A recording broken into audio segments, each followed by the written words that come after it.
meus amados, minhas amadas que nos acompanham nas nossas aulas de Direito. Mais uma vez voltando aqui para dar continuidade ao nosso curso de prática penal para a segunda fase da OAB.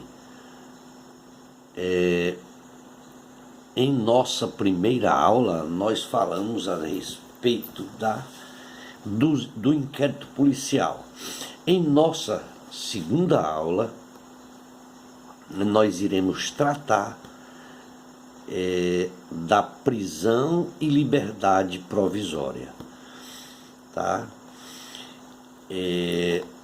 A prisão e liberdade provisória, com o advento da Lei 12.403 de 2011,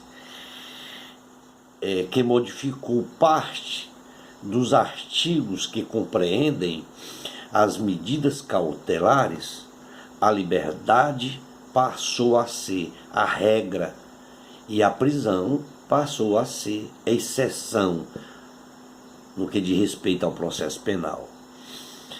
As medidas cautelares estão previstas no artigo 282 do Código de Processo Penal.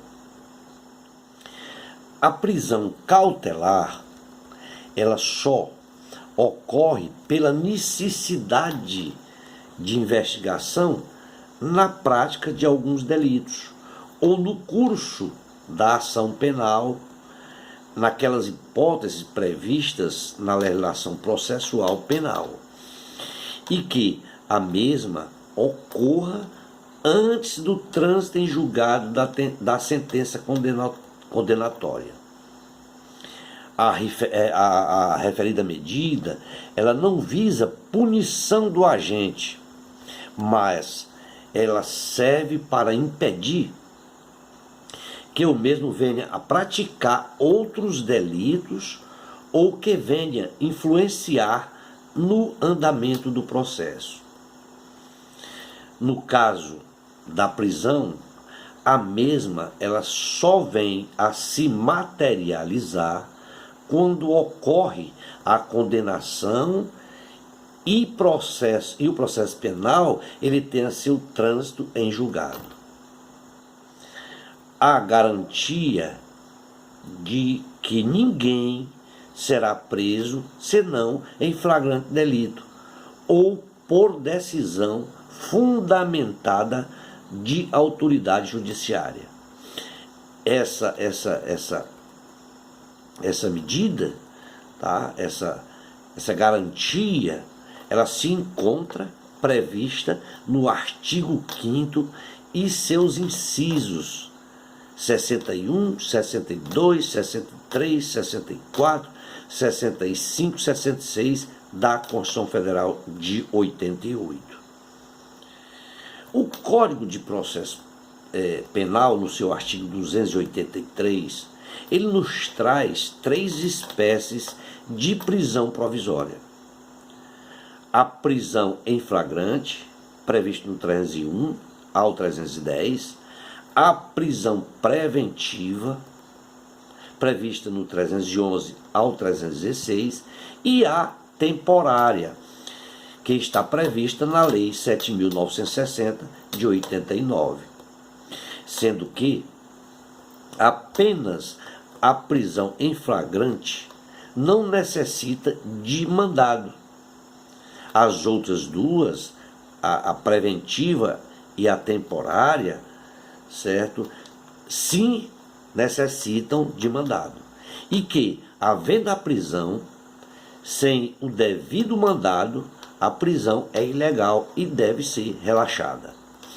As medidas cautelares têm como objetivo, em nosso ordenamento jurídico pátrio, o de prevenir, defender, conservar e assegurar a eficácia do direito, por ser um ato de precaução e de prevenção promovida no próprio judiciário, onde o juiz se manifesta quando verificar a gravidade ou quando observar o risco ou os riscos de lesão ao paciente. Tais medidas podem ser decretadas pelo juiz de ofício ou a requerimento das partes, por representação da autoridade policial ou por representação da autoridade policial no curso da investigação ou também a requerimento do Ministério Público. E podem ser aplicadas isoladas ou cumulativamente. Da prisão em flagrante, que está previsto no artigo 283 do Código de Processo Penal, diz que ninguém poderá ser preso senão em flagrante delito ou por ordem escrita e fundamentada da autoridade judiciária competente, em decorrência da sentença condenatória transitada em julgado ou no curso da investigação ou do processo, em virtude de prisão temporária ou prisão preventiva. No seu parágrafo 1º, diz que as medidas cautelares previstas no título não se aplicam à infração a que for isolada, cumulativa ou alternativamente, combinada pena preventiva de liberdade. No seu parágrafo 2º, nos traz de que a prisão poderá ser efetuada em qualquer dia e a qualquer hora, respeitadas as restrições relativas à inviolabilidade do domicílio.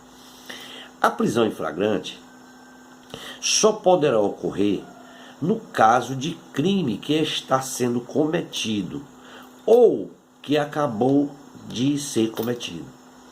É uma medida cautelar e consiste na prisão independente de ordem escrita de um agente que venha a ser surpreendido a pessoa cometendo um crime ou após ter cometido este crime, ou contravenção, ou ainda que seja encontrado com os objetos ou proveitos da infração. Convém ressaltar que nem só o Estado ele está autorizado a prender o agente, tá? A prisão ela pode ser feita por qualquer pessoa do povo, conforme está previsto no artigo 301 do Código de Processo Penal. Já o flagrante delito ele tem várias formas.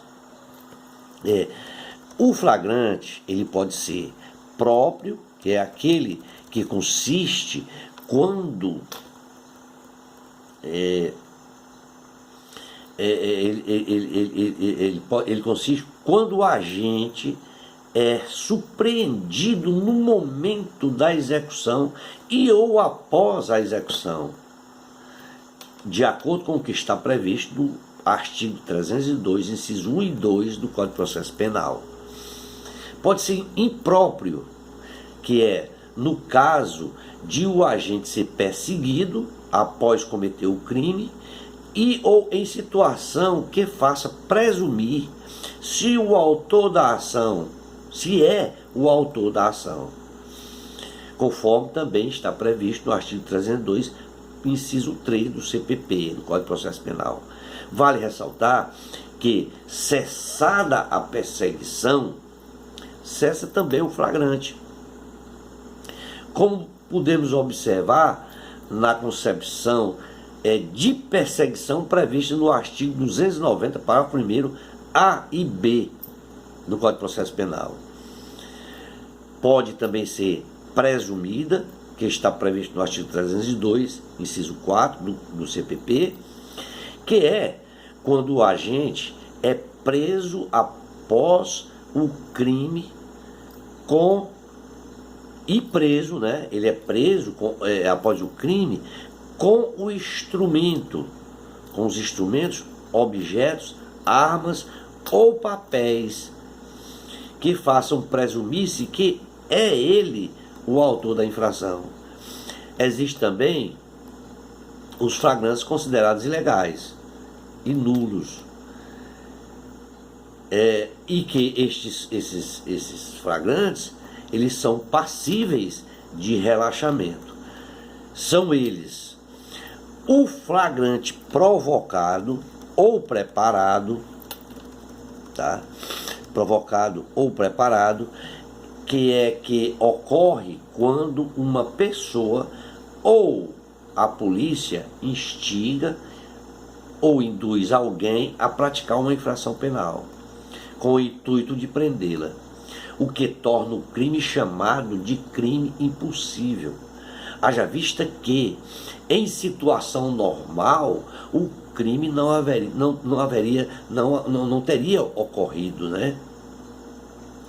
A referida hipótese, certo? Ela é sumulada pelo STF.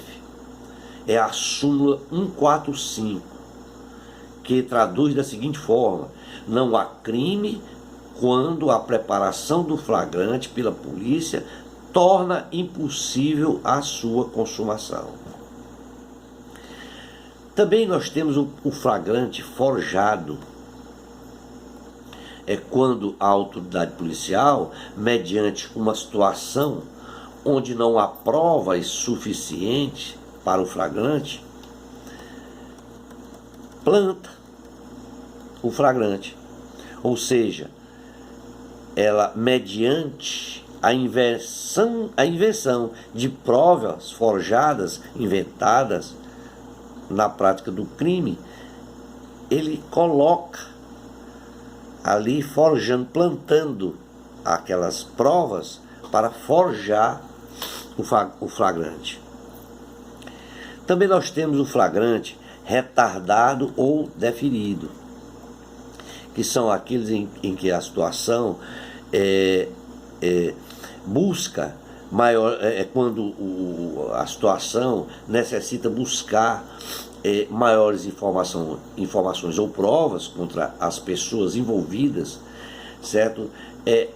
Indeterminadas, aí ela é mais extensa, porque diz respeito à organização criminosa ou tráfico ilícito de droga. Embora esteja o delito em curso, certo?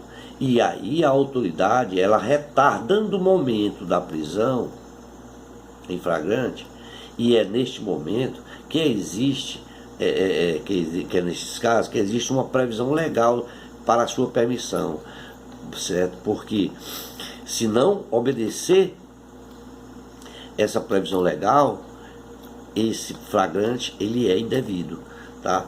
Esta previsão legal, certo, está para a permissão deste tipo de flagrante, para que ele possa ser configurado como retardado ou deferido, ela está previsto no artigo 53, inciso 2º da Lei 11.343, que diz respeito, certo, ser legal somente com autorização judicial.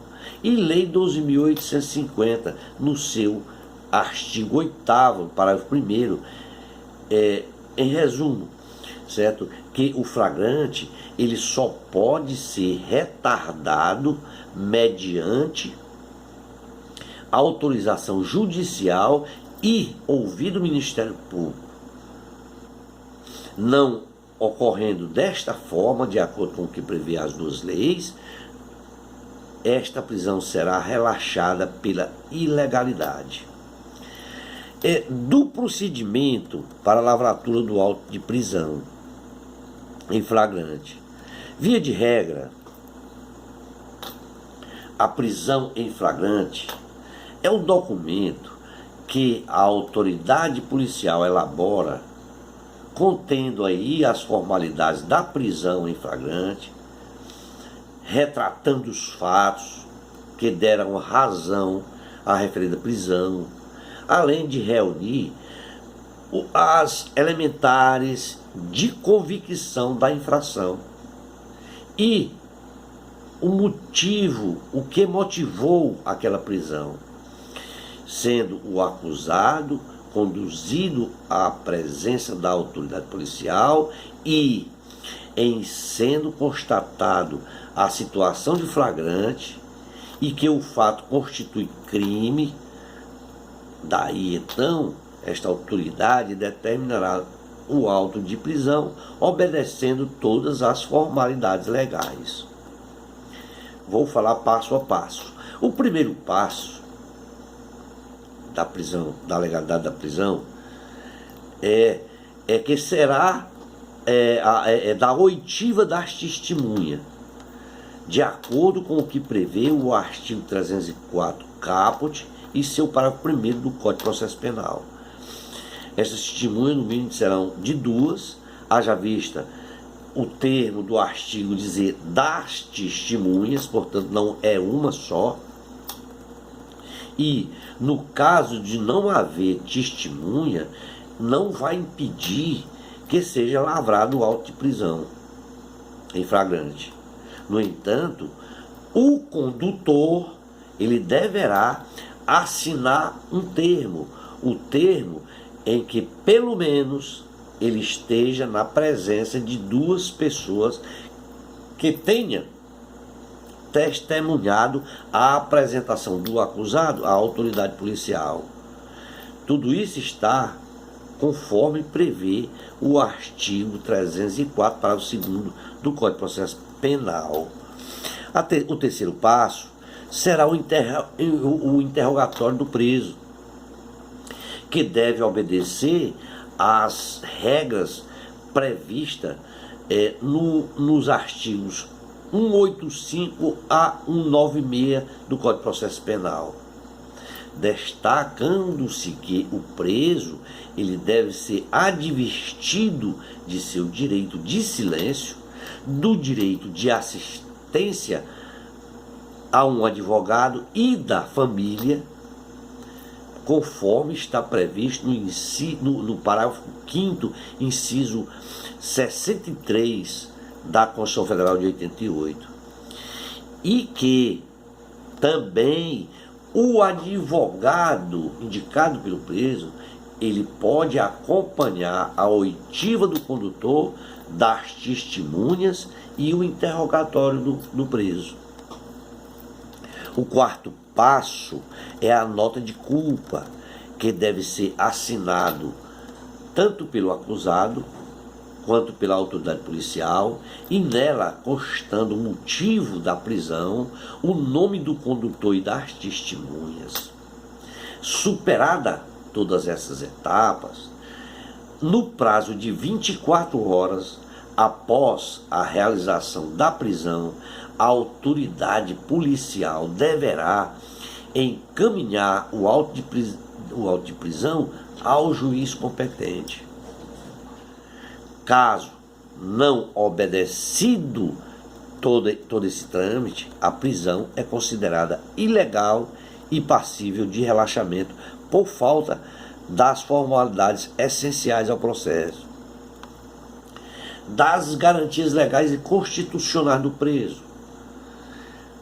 São garantias fundamentais do preso a comunicação imediata ao juiz competente e ao Ministério Público, conforme está previsto no artigo 306 do Código de Processo Penal, e o artigo 5º, inciso 62 da Constituição Federal, e que, no caso que não ocorra a comunicação imediata prevista nos referidos artigos, a prisão ela deve ser relaxada pela ilegalidade e por ser um direito subjetivo do flagrado.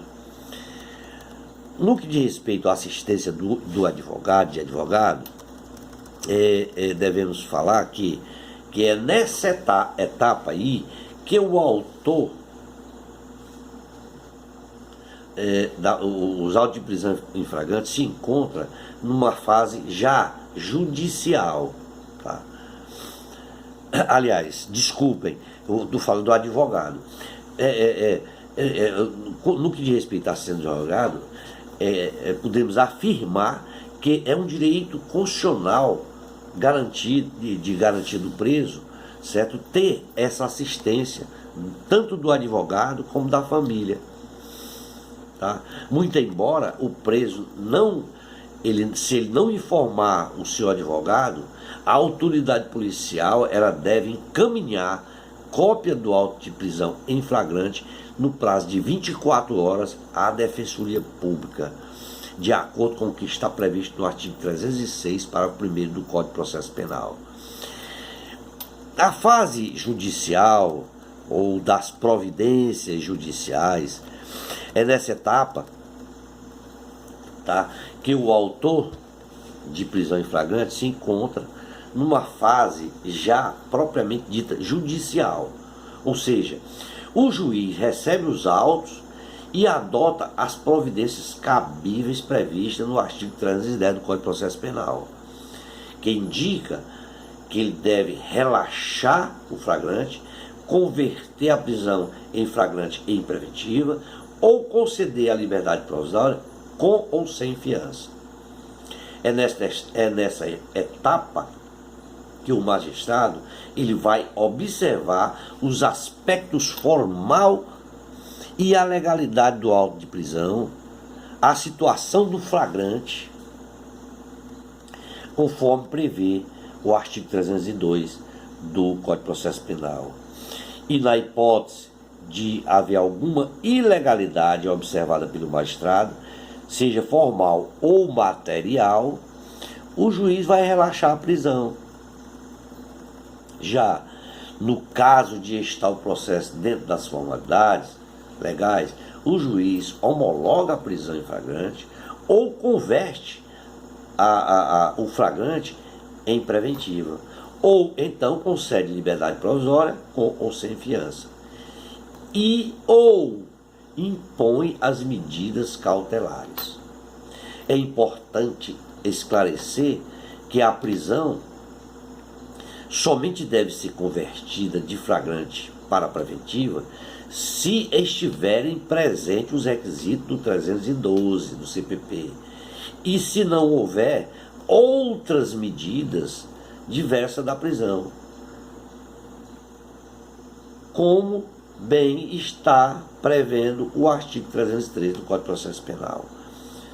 Também devemos entender que a prisão preventiva somente deve ser decretada quando todas as demais medidas cautelares sejam elas inadequadas e insuficientes para cada caso concreto. Em resumo, ao receber o auto de prisão em flagrante, o juiz ele deverá fundamentar a sua decisão, converter a prisão em flagrante em preventiva, se estiverem presentes os requisitos previstos no 310.2 e 312, desde que a prisão seja legal, conforme o inciso 1º do 310, as medidas cautelares se revelem inadequadas ou insuficientes, inciso 2 do 310, o agente não tenha praticado o fato ao amparo das causas da ilicitude prevista no artigo 23 do Código Penal, estejam presentes os requisitos 312 e 313 do Código de Processo Penal. Caso contrário, será concedida a liberdade provisória com as devidas medidas cautelares. Não podemos esquecer que hoje, certo, tem um instituto chamado, certo, audiência de custódia.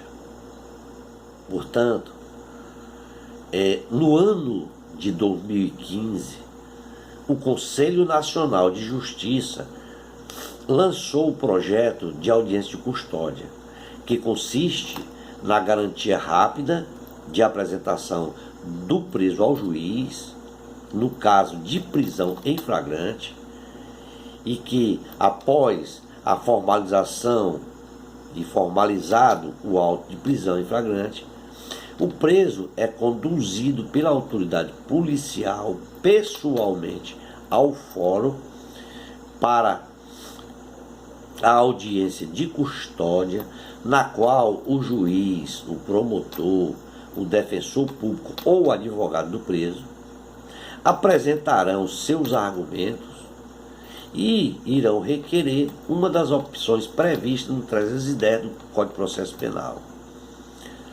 O juiz observará a prisão sob os aspectos das suas formalidades e da sua legalidade, também da necessidade de adequação da continuidade da prisão, da concessão de liberdade ou impõe as medidas cautelares.